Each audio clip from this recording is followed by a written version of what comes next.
இன்றைய நாளிலும் உங்களுக்கான வார்த்தை நிறைவேற்றுவார்.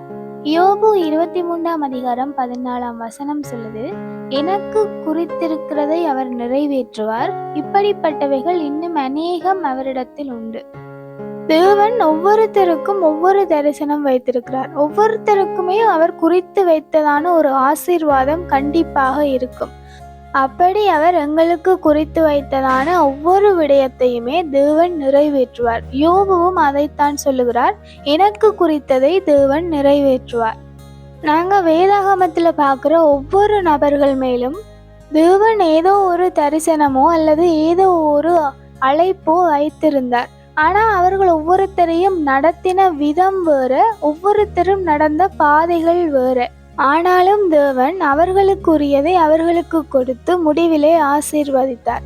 இஸ்ரவேல் ஜனங்களுக்கு தேவன் பாலும் தேனும் ஓடுகிறதான அந்த கானான் தேசத்தை கொடுக்க வேண்டுமென்றதை முன்பே முன்குறித்து வைத்திருந்தார்.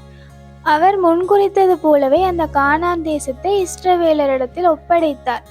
ஆனால் அந்த குறித்ததை அவர்கள் பெற்றுக்கொள்ளும் வரைக்கும் அவர்கள் நடத்தப்பட்ட விதம் கடினமான ஒரு பாதையா இருக்கு, வனாந்திரமான ஒரு பாதையா இருக்கு. ஆனாலும் தேவன் அவர்களுக்கு குறித்ததை அவர்களுக்கு அவர் கொடுத்தார்.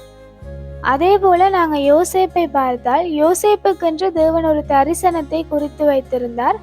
இறுதியில் யோசேப்பும் தேவன் குறித்ததான அந்த ஆசீர்வாதத்தை பெற்றுக்கொள்ளுகிறார்.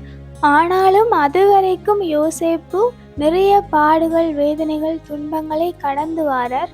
நிறைய தாமதங்கள், தடைகள் எல்லாம் அவருடைய வாழ்க்கையில் அவர் சந்திக்கிறார். அதே போலதான் எங்களுடைய வாழ்க்கையிலும் ஒவ்வொருத்தர் மேலும் தேவன் தனிப்பட்டதாய் ஒரு ஆசீர்வாதத்தையோ ஒரு தரிசனத்தையோ ஒரு அழைப்பையோ வைத்திருப்பார். அதை அவர் எங்களுக்கு நிறைவேற்றி முடிப்பார். அதுவரைக்கும் தேவன் எங்களை எந்த பாதையில் நடத்துகிறாரோ அது நல்லதுக்கு என்று நாங்கள் நினைத்து கொண்டு நடப்போமா இருந்தால் தேவன் எங்களை வழிநடத்த போதுமானவராக இருக்கிறார். அவர் எங்களை கடினமான பாதையில் நடத்துகிறாரா இருந்தால் நாங்கள் நம்பலாம், எங்களுக்கான அழைப்பு மிகவும் பெரிதாக இருக்கிறது, எங்களுக்கான ஆசீர்வாதம் மிகவும் பெரிதாக இருக்கிறது. அந்த ஆசீர்வாதத்தை நாங்கள் பெற்றுக்கொள்வதற்காகத்தான் தேவன் எங்களை கடினமான பாதை கூட நடத்தி அதை சுதந்திரித்து கொள்வதற்கு எங்களை தகுதிப்படுத்துகிறார். அதனால நாங்கள் எப்பவுமே விசுவாசமா இருப்போம். தேவன் எங்களுக்கு குறித்ததை கண்டிப்பாக நிறைவேற்றுவார்.